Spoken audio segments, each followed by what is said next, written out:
The Ohio kidnapping story is changing rapidly, and the results of the DNA test are in. We'll have the updates.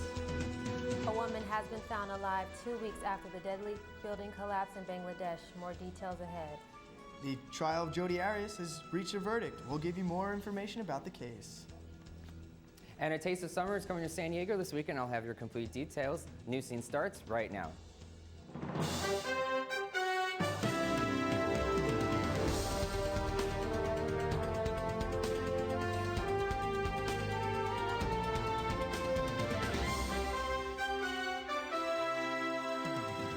Good week and welcome to this week's edition of Newscene. I'm Taylor Brink. And I'm Nate Holmes. Thank you for joining us. A woman has been found alive in what's being called the world's largest industrial accident in Bangladesh. Over 2 weeks, a seamstress was trapped in a collapsed factory. She survived by eating dry food and drinking a limited supply of water. Rescuers say the young woman was dehydrated but able to walk. The building just north of Dhaka housed several unauthorized garment factories before its collapse late last month. Employees were told to work even though cracks were spotted in the structure. The death toll has reached 138. It's been a very emotional week and homecoming for 3 young kidnapped women in Ohio. Johnny Newen is here with the latest on their escape and their abductor, Ariel Castro. That's right, and Taylor. The latest that we have learned about Ariel Castro is DNA tests earlier today confirmed that Castro is indeed the father of the 6-year-old daughter to one of his captives. Ariel Castro is currently being held on $8 million bond for kidnapping and raping 3 women over the course of roughly 10 years. More charges could be coming. Investigators say Castro has confessed, and he describes himself as cold-blooded. Help me, I'm Amanda Berry. I've been kidnapped and I've been missing for 10 years and I'm here, I'm free now. These were the first words anyone heard from Amanda Berry in 10 years. She and 2 other women were found in this Cleveland neighborhood just miles from where they were abducted. The now 27-year-old Amanda Berry, 23-year-old Gina DeJesus, and 32-year-old Michelle Knight were found Monday evening after being held captive for a decade. With help from neighbors like Charles Ramsey, Berry was able to escape. Man, this girl screamed like a car had hit a kid. And I'm trying to get the door open and can't, because he didn't torture chambered it some kind of way and locked it up, right? So I did what I had to do and kicked the bottom of it, the door. Berry escaped with her 6-year-old daughter, believed to be fathered by 52-year-old Ariel Castro, the very same man now accused of abducting her. Once Berry was out, she and Ramsey called 911, bringing police to Castro's home on Seymour Avenue, where Knight and DeJesus were still being held inside. Neighbors had no idea of the secret Castro was keeping. He was a good guy to the kids that were here. I don't think he had any bad intentions with the kids that were on the block, but I didn't think nothing of it. Ariel Castro and 2 of his brothers were taken into custody that night, ending the 10-year search for Amanda Berry, Gina DeJesus, and Michelle Knight. It's a miracle and everybody's happy, and I'm feeling happy for the families. Knight helped deliver Berry's daughter while captive. She was also impregnated 5 times and beaten to the point of miscarriage, each time by Castro. Berry and DeJesus have already returned home, while Knight was just released from the hospital earlier today. So Nate, Taylor, it's great news to hear that all 3 women are safe and home and they can begin to recover. Thank you very much, Johnny. Thank you, Johnny. In light of that recent story, there is renewed hope for families everywhere looking for closure, on cold case files and missing children. Here in National City, one of the oldest unsolved cases is that of Mary Lou Olson. In early January of 1960, victim told her father that she was going to a local store and that she would return shortly.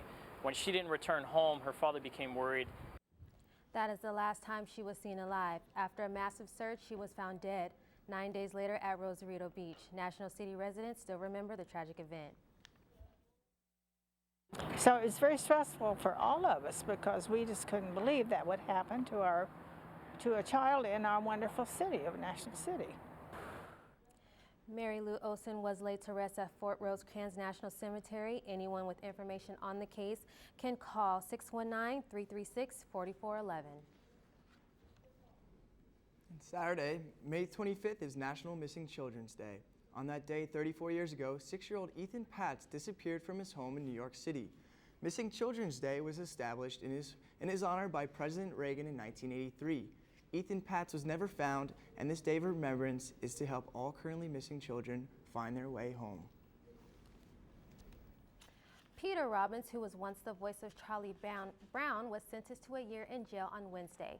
He was charged for threatening and stalking a doctor who performed breast enhancement surgery on his ex-girlfriend. Robin has already spent 4 months in jail, and the judge ordered him to serve the rest of his sentence at a drug rehab center. He will be on a 5-year probation and can face 4 years in prison if there are any violations. The dramatic Jodi Arias trial has come to an end. After 4 months of deliberation, jurors came to a verdict on Wednesday. We, the jury, duly impaneled and sworn, in the above entitled action, upon our oaths, do find the defendant as to count 1, first-degree murder, guilty. Arias was found guilty for the brutal murder of Travis Alexander in their Arizona home in the summer of 2008. But there was plenty of emotion inside and outside the courtroom, as family friend David Hall could barely keep his emotions. Justice for Travis! Justice for Travis! Arias' sentencing has been postponed until May 15th. A local frontman of the Grammy-nominated Christian heavy metal band As I Lay Dying was arrested Tuesday. Tim Lambesis, the lead singer of the band, is accused of trying to hire a hitman to kill his wife. Officials say Lambesis was arrested in Oceanside without incident.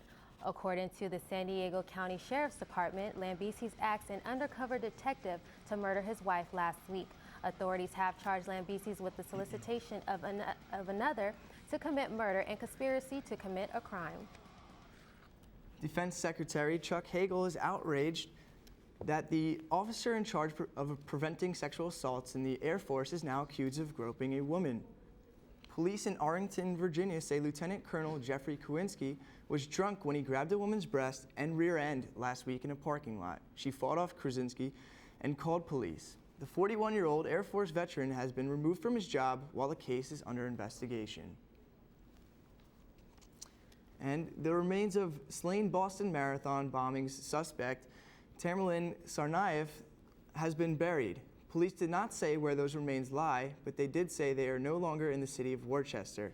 Tsarnaev's uncle, Ruslan Tsarnaev, confirmed Thursday afternoon that his nephew is now buried outside of Massachusetts, and the parents are unaware of his location. Picketers in Worcester made it clear they didn't want the body buried there, as the sign read, "Bury the garbage in the landfill." The driver and a passenger of the deadly limousine fire in Northern California spoke out this week on the tragic event. I'm sorry personally, and my heart goes out to you. I feel for you. They were crossing the San Francisco State Bridge en route to a bachelorette party. One of the women said she knocked on the partition that separated them from the driver, but he thought she was asking if they could smoke a cigarette. Once the driver finally pulled over, the woman describes how she climbed through the partition, then went back to try to save her friends. When I went back, Jasmine, he said, I cannot get out, help me, I cannot get out. So I tried to pull her out.